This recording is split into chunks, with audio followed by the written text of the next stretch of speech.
I'm going to turn first, I think, to a couple of questions that have come in within that chat area. Ron asked a question, and I think this is a question directed at Geeta, but everyone, of course, is welcome to chip in with this. So many conversations and considerations right now we do within the context of the last 2 years of the pandemic and what that's meant for us as digital leaders.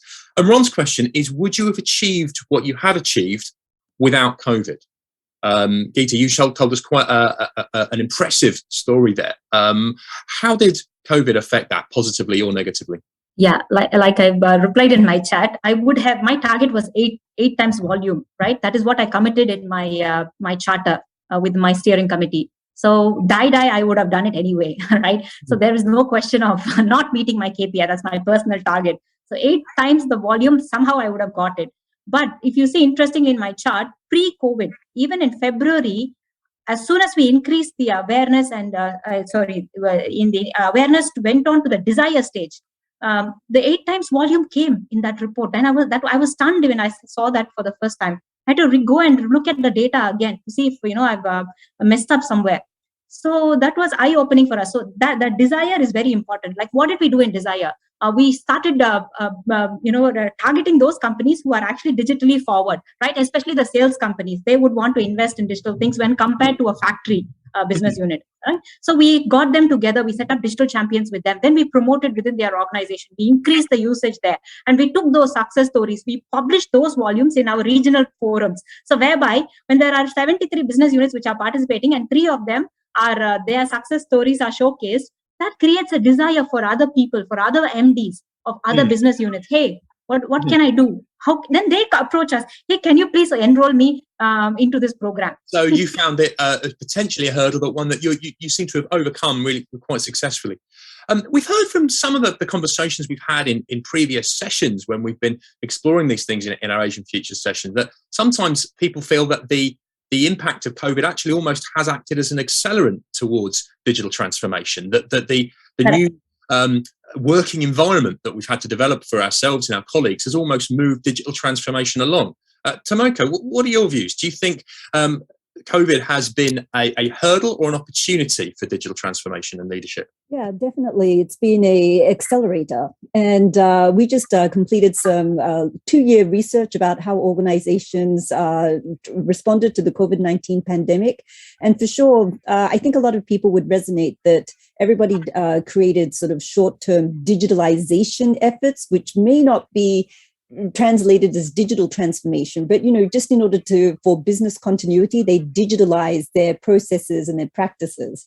But the funny thing is that at the end stage of the COVID, it's ongoing, but at the end of 2021, we found a lot of companies, although they initially started more digitalization efforts, at around the end of 2021, after the initial impact of the COVID, everybody started actually reinvesting into innovation initiatives in digital.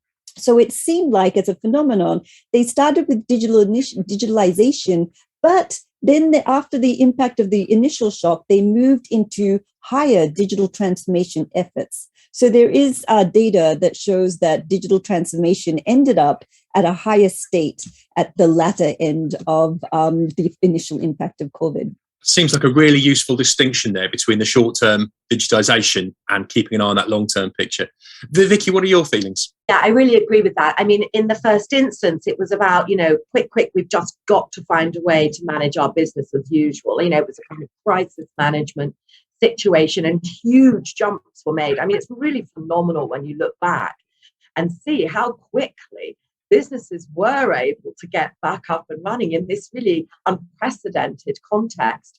And then there was then that became a lot longer period of time than people had originally hoped or expected.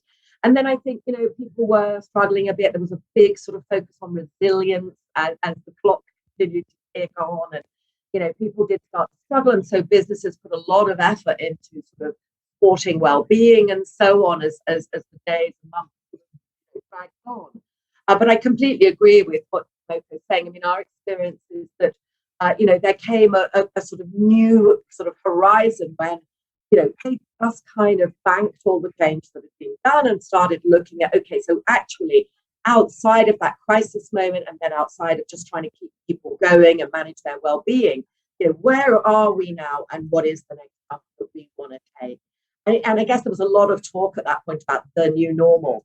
But of course, you were able to move the dial on that new normal. The new normal was something very different from the old normal.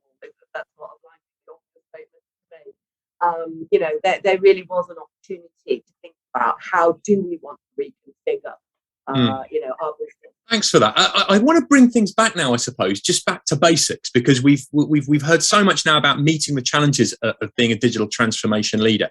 Possibly if we just rewind for a bit, and I just wanted to ask, digital transformation being such a big challenge, different organizations embark on it with different appetites and different recognitions of the need for change. As leaders, what are the first signs we should look out for that digital transformation needs to be adjusted, especially because we're looking at situations possibly where there is quite an investment that needs to be made? Tomoko, perhaps you can start with that one. What are the first signs that digital transformation needs to be taken on? I think I think the first sign is a question of whether it's still an initiative or whether you're scaling the initiative. And so when you come to the scaling part, I think at that point you realize that that's when you have to adjust your digital transformation initiatives, because I think, as Geeta had mentioned, it's also a lot about now adjusting to a different mode of leadership where you're going to have to do the advocacy and then also move into how you can embed it. Whereas when you were doing it at maybe pilot stage, it was a little bit more about proving the concept. So I think that's one of the first indicators that I would look out for. I think the second one is also just about coordination. So at what point, which is related to scaling, at what point do you have to move from just focusing on your initiative to coordinating more people around your organization to scale it? And unfortunately, scaling any type of thing is where companies have the most trouble. That again sounds like a useful reminder of that distinction, isn't it, between doing a digital project and embarking on actual, proper, meaningful digital transformation, that the two are not necessarily the same thing. Geeta, what are your thoughts? What are the first signs that digital transformation needs addressing at an organization? As a practitioner, I'm talking from a practitioner's perspective. It's two things. One is, what is your strategy? And second thing is organizational strategy. What's your IT strategy? And second thing is, what are your pressing problems? And this is what we do. So we try to, merge these two. So our strategy is cloud shift, and that's because we believe that our businesses can perform better if we move more of our data and embrace more cloud technologies, both on the infra side. That's why we have this. For that, how do we approach digital transformation? We pick out problems and we try to eliminate them. Mm-hmm. So this is how we see it, and for me, that's the sign. So I watch out for problems, watch out for red flags, and how can we convert that into a digital transformation solution, which is viable both cost-wise and secure in terms of data and adds value to the business. Vicky, does this mirror your understanding of the way that you find business leaders tend to look out for those signs of digital transformation being needed? Yes, I think that's true. But I would also say there are quite a lot of leaders who know they should be doing digital transformation, but they aren't as clear-eyed as Geeta, perhaps, in terms of understanding why. I think everyone thinks, we need some digital transformation, but you do need to be very clear-eyed. And I think you just hit the nail on the head. What is the strategy? That has to be there. And then beyond that, what is a problem that can be addressed? Because if you're not addressing a problem, if it's just an initiative because you think it's a good idea or it kind of looks kind of, modern or whatever that may be, you are going to have your problems around stakeholders. Again, pilots aren't that difficult to do. Okay, it's something new and you've got to get a small group of people involved, you've got to sort of expand it up and make it work. But it's when you're trying to move at scale or drive something much deeper into the organization, that if you haven't got a compelling reason that people need to get on board with this change, you're going to struggle with that. So that, the story has to make sense to people. Why are we doing this? If you cannot really answer that question, you're probably barking up the wrong tree. Yeah, that's a frank reminder, I think, that we all need to take care of. Now, we've already had reference to working across different departments, across different job roles, having to work with many different stakeholders in a business in order to really make digital transformation fly. A question I suppose I have is, which departments do we feel handle the task of digital transformation rather the best? And correspondingly, let's be honest, which departments within a business might present the biggest challenge? Geeta, I know you sort of referred to this a little in your talk. Are you able to help us out with that one? Before we go into that, right, before which business unit, if you ask me, I think IT should be the first, right? The reason why we were ready, why we had that growth that I showed you was because we were ready with the technology 6 months before. I personally know so many people and organizations which took 6 months after COVID to do the pilot and prepare themselves to get to the stage where we were 6 months before COVID. Nobody knew COVID was coming, right? But my organization, my IT department put some money into that, invested, and proved that concept, had it ready, and we were literally begging our business units, please onboard. We will give you some discounts on your other services if you try this, because this is going to be the game changer. Nobody listened, but there were some business units like the sales and marketing, because they always wanted to compete with the rest of the world. So they were keen to try new things. They were the ones who tried to pick this along with us. And did they go 100% on? No. They were like, let's get 2-3 licenses and see.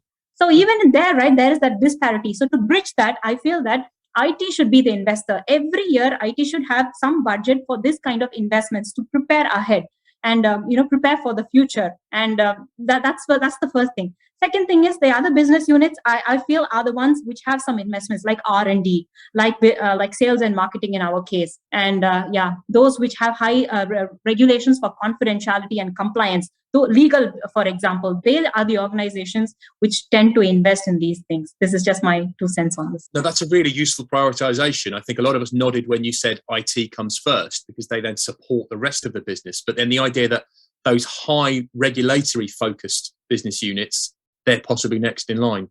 Tomoko, what's your view on the departments where this may be easy or more challenging? Yes, well, it's funny because I think when it comes to digital transformation, what we've seen actually is that they are separate. The digital transformation is actually being placed outside of the IT department in many organizations. So, perhaps it depends on the company. I think at the end of the day, it's about coordination and it's about shared resources. So, regarding your governance model, we've seen like 4 models. So it's, the digital transformation is embedded within the business unit because it could be more marketing oriented or consumer products. We've seen another model where it's actually a digital leader is appointed, like a chief digital officer, that is separate from the CIO or the chief technical officer. And then we've also seen models that work, which are complete greenfield ventures. So they're completely set up outside of the organization. And I think another one we've just seen is you create a shared organizational unit, which brings together people from IT, people from more strategy, project management.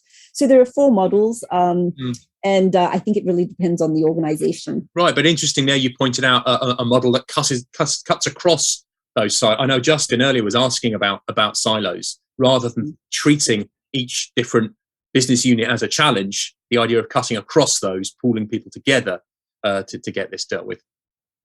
Vicky, do you think there's been a change in the way people are considering this particular challenge and prioritising and approaching their colleagues within different business units? Yes, I do, but I think this really reflects what we've just heard. I think from many businesses, they're struggling to kind of work out where to put this. Is it that we create that role? Or is it that we bring together that team? And I think there is no cookie cutter answer to that. It does depend on the business, but really what you need most of all is somebody at a high level of the organisation that wants this to happen. Without that, you have a significant problem, because the challenge is always going to be coordinating the various stakeholders, the different departments, breaking down those silos. So I would say often it does work quite well if you do bring a team together that represents various different business units, because their issues, their needs, their problems, they are going to be different. So, it is a huge challenge of coordination. I think that is one of the big challenges of transformation. And something I'm always thinking about is, for example, how do you pair up the change you need in technology, which Geeta's referred to, with the change you need in people, which is very often just put on the HR team. And technology is on the horizon and the business goes, okay, HR, make sure everybody's ready to go. Well, as Geeta so ably demonstrated at the beginning, it's not necessarily just an issue of skills. Of course, people need the skills to use the technology, but it's a hearts and minds operation as well. And that isn't necessarily a traditional role for HR. I think it's becoming more so a role for HR, but I would say it hasn't necessarily been a role. And again, I'd say learning from the pandemic about the importance of employee engagement and well-being and so on has created a very interesting new kind of focus for HR, which makes them, I think, better prepared to do something like a hearts and minds operation within the organization. And an internal marketing, if you like, to convince people that they have the desire, the need, that this will solve a problem, to trust in this process, to participate in this process. Vicky, while we have you on the mic, let's actually just move to another question, which is very much in your speciality. How do we identify and address the skills gaps that exist when we're either before or during or even after digital transformation projects? Maybe just briefly, if we can, with an eye on time, how do we identify the skills gaps that need addressing? Well, I mean, that can be done in very granular detail, which is, quite a significant operation if you are a big or complicated organization. Or it can be done in a more straightforward way. I mean, you can do, skills mapping against skills frameworks. I mean, Singapore government has some excellent skills frameworks. So here you don't have to, create those yourself, which is a good thing. You can just go and get the Singapore government's ones on Skills Future or the IBS, etc. So use some skills frameworks. People can self, analyze their skills. That's another way of doing it to save some of your central time. Alternatively, some organizations decide they want to create a baseline. Sure. So they want to say, look, we need to know that everybody in this organization can know or do this. Right. And wherever people are coming from, you just create a baseline. It's a bit of a straightforward way of doing it. It's complicated. And so what are your thoughts? When you are a digital leader and you're looking at the skills gaps within a team, within an organization, what are your thoughts on how to identify those gaps and address them? I've been very frank to you. Not everyone, in my team is a digital transformation expert. And how do we manage that? Because the solutions we give are very diverse, are like totally diverse. What works for one business unit will not work for another business unit for many reasons. How do we manage that? We have partners. So we have strategic partners who can help us, who give us the talent, who form swarm teams with us, on short-term basis. And we execute the solutions with them. And I think that's why in my slide, I mentioned this point very clearly about partnerships. So we cannot tackle all problems on our own. We need strong partners. Partners not just from whom you buy the tools or technologies, but partners from who specialize in those technologies and whose efforts you can buy as a service. And I think that Panasonic has been doing very well. They have strategic partnerships on different levels with different organizations, and we leverage that. So that's very cost effective for us. Yeah, that's a nice point. That when we're looking at the team that we have, that team can include partners, not just employees in a traditional sense. Tomoko, thoughts on skills gaps and addressing them? I guess just one extremely simple way to look at it is that within any organization, there are three types of people. There are digital natives, digital immigrants, and digital ignorance. So we're using the very broad categories of rather superficial labels. And perhaps you can think of your organization in those ways. Right, you've given us all so much. We're going to round up fairly soon, but I suppose just to help us round up, if I could maybe ask each of the three of you, for those digital leaders at whatever point in their career or their challenges they're at today, if you could offer one piece of advice for the leader trying to improve their approach to digital transformation, the one thing maybe you'd pick out over everything we've discussed so far this afternoon, what might that be? Geeta, I'm going to pick on you first. I'm sorry. Yeah, I'm going to say strategic change management. Cater every digital transformation initiative as a change. Sure. Okay. Tomoko? I think digital leadership, the credibility is hard to gain and easy to lose. So make sure you focus on those quick wins and building support. That sounds really valuable. Excellent. And Vicky, one gem that you'd pull out as a highlight? Be honest about your leadership, who you are as a leader, recognize, the gaps, and make sure you put, great people around you. Thank you, all three of you, so much. It's been really good there. I think some of the ideas that I felt have been shifted in hearing what you've said. You've reminded us of some of the things that are really important. And I've really valued bringing it back to the personal, the idea that as business leaders, we're not all-knowing, invincible things, with the honesty that Vicky's mentioned there, and acknowledging how tough this can be, building our own skills and winning sort of credibility as we go. I think you've given us all, the three of you, some really useful insight there. Thank you so much.